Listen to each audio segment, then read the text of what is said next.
Hello again, welcome back to the Telltale channel.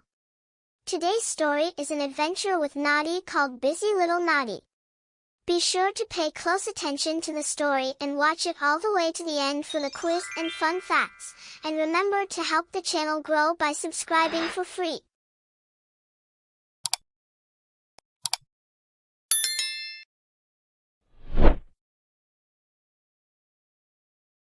Noddy was always very busy driving people around Toyland. "There goes the little nodding man," passers-by said as he drove past. "Who is he taking to the station this morning?" "Pop pop," went Noddy's horn as he hooted at three little skittles in the road. They scuttled out of the way quickly. Noddy had a lovely little home, which he and his friend Big Ears had built together from toy bricks. It's called House for One because it is so small. In the morning when Noddy woke up, he sang a song as he got ready. "I've cleaned my teeth, and I've brushed my hair, I've polished my shoes, and I've time to spare. I've plenty of time to nod my head. Noddy nod, Noddy nod." One morning there was a knock at Noddy's door. "Hello Noddy, are you there?" It was Clockwork Clown. "Could you get out your car and take me to the village of the bouncing balls? I want to get a little bouncing ball for myself," he added. "I plan to do a good trick with the ball. I am going to walk around on it." Noddy didn't think that was a very good idea, but he got out his car and drove Clockwork Clown to the village of the bouncing balls. When they got to the village, Clockwork Clown told Noddy to stay in the car. "Be careful," called Noddy to the bouncing balls. "If you bounce on my car you will flatten it, and me." But the balls didn't listen, they kept bouncing. Noddy thought he would drive off and hide. There were so many balls bouncing around that Noddy couldn't see where he was going. Whoa! A funny noise came from one of the balls. It had a hole in it and all the air was coming out. This made the other bouncing balls very unhappy. Clockwork Clown hurried up to the car and jumped in. "Quick Noddy," he cried, "let's get out of here." Noddy drove home quickly. He didn't stop until he reached Toy Town Square. "Thank you for taking me to the village of the bouncing balls," said Clockwork Clown. "Here's double your fare for all your trouble." When Noddy got home he found Gobo, one of the goblins, waiting for him. Gobo wanted Noddy to drive into the dark woods at midnight and pick him up. Noddy wasn't very sure. He knew what kinds of tricks the goblins could get up to, but Gobo offered him a bag of coins. Noddy agreed to pick Gobo up that night in the dark woods. Just before midnight, Noddy got into his little car and set off through the streets of Toy Town. It was dark and Noddy was a little bit nervous. "Oh," thought Noddy to himself, "I don't think this is a very good idea." When Noddy got to the dark woods he thought he could hear somebody singing a funny little song. "It isn't very good, in the dark dark wood, in the middle of the night, when there isn't any light, it isn't very good, in the dark dark wood." Noddy began to get really scared. "Hello Gobo, are you there?" called Noddy. He called again and again as he went deeper and deeper into the dark woods, but got no answer. He was just about to turn around when Gobo and Sly jumped out in front of him. "Here I am Noddy," said Gobo. "Now you are going to give us your car and go away." Poor Noddy didn't know what to do, so he got out of his car and the goblins leapt in and drove off. Noddy was all alone in the dark woods. He remembered the words of the goblin's song and felt very frightened.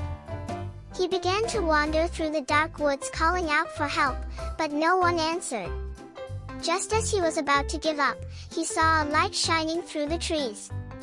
As Noddy got closer and closer to the light he began to recognize the house.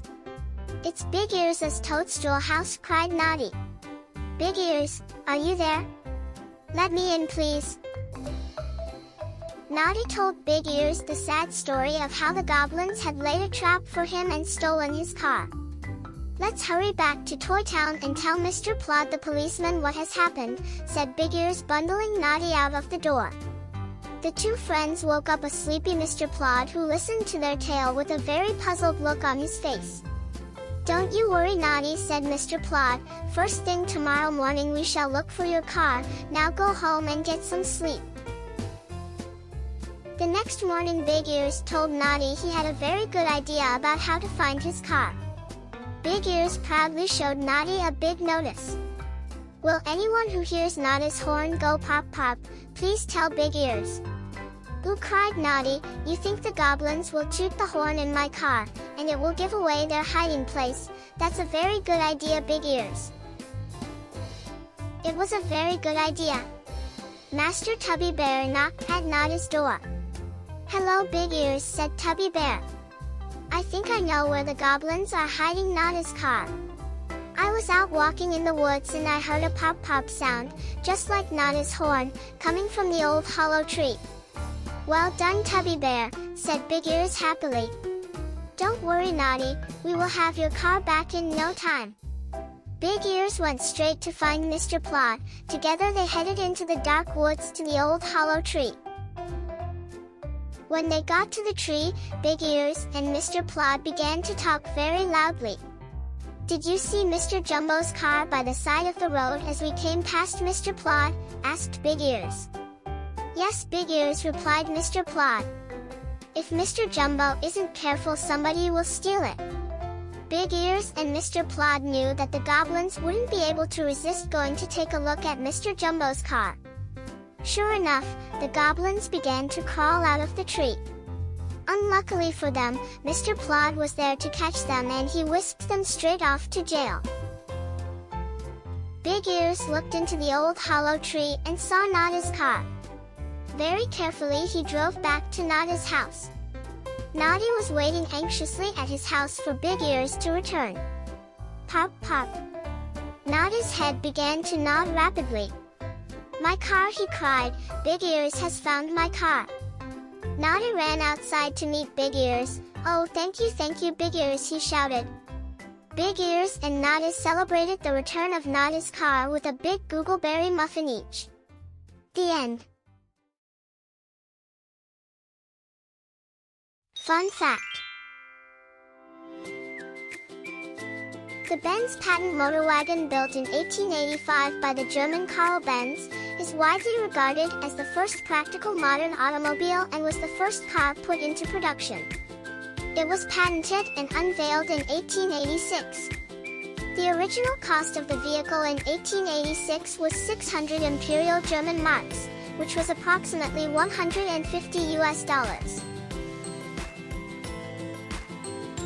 Were you paying close attention to the story? Try the fun quiz.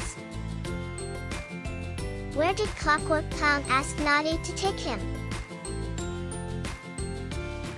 The answer is the village of the bouncing balls.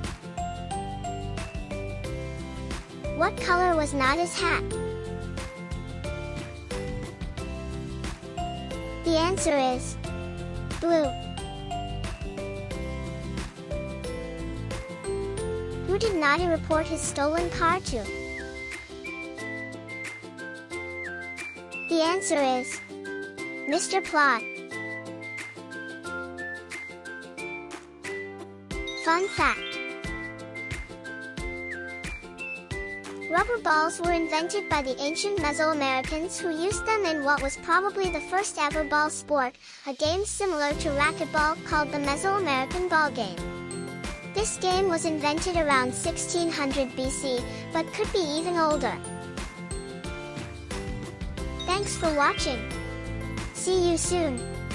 Remember to like and subscribe for free to the Telltale channel and click the notification bell for more stories, quizzes, and fun facts. Check out the channel's playlist for more Telltale stories and fairy tales.